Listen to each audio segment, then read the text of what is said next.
তোমাকে জামাই নাকি আর বিদেশ যেতে পারবো না। ও বাবা, এখন তুমিই কত, এমন একটা মানুষের সাথে কি আমার সংসার করা সম্ভব? আরে বাবা, কি করতেছো তুমি এসব? তুমি আসলে তোরা সবকিছু বুঝে ফেলবে। আমি এক কাজ করি, আমি তোমার অসুস্থতার কথা বলে আমিই চলে আসি। ঝুমর, তুমি আমারে দেখে মোবাইল লুকালে কেন? মোবাইল কেন লুকাইতে যাবো? আব্বা ফোন দিছিল, আব্বার সাথে কথা কইতেছিলাম। তোমার আব্বা কল দিছিল?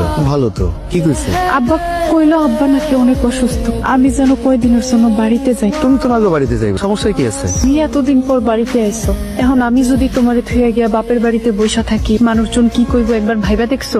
কি তুমি যাইবা মামি? কেন, তুমি কি চাও না আমি থাকি? আমি এতে কেন চাবো না কও তো? আগে হলো নিজের শরীর, ডাক্তারটা আগে ভালো মতো দেখাও, তারপরে যাই থাকতে পারবা। আচ্ছা হইছে হইছে, আমি সবকিছু বুঝতে পারছি। জুমের কাছে শুই না, তুমি নাকি থাকতে পারবা না, ডাক্তার দেখাইতে হইব। তুমি সাবধানে যাও, ঠিক আছে? আর বাড়িতে গিয়া পৌঁছাই আমার একটা ফোন দিয়া দিও। মিষ্টি, আর দুলাভাই আমার পছন্দের মিষ্টি লইছে, আমি তো এই মিষ্টি কেউ রেখেছি না। আমার কাছে তো নিজের একদম মুক্ত পাখির মতো লাগতেছে। মানে তোর তো ঝামেলা হলে জামাই যে বিজি সাইকেলের সময় যে অনেক টাকা পয়সা পাঠাইছিল, এগুলো যদি ফেরত চাই তখন কি করবো? তোর আব্বা কি কইতাছো তুমি এসব? কত তোমাকে ওই টাকা পয়সার চক্করে পড়ে কি আমি আমার জীবনটারে নষ্ট করবো? আমি কোনো ভাবেই ওই রুগীর লগে যাই আর সংসার করতে পারবো না।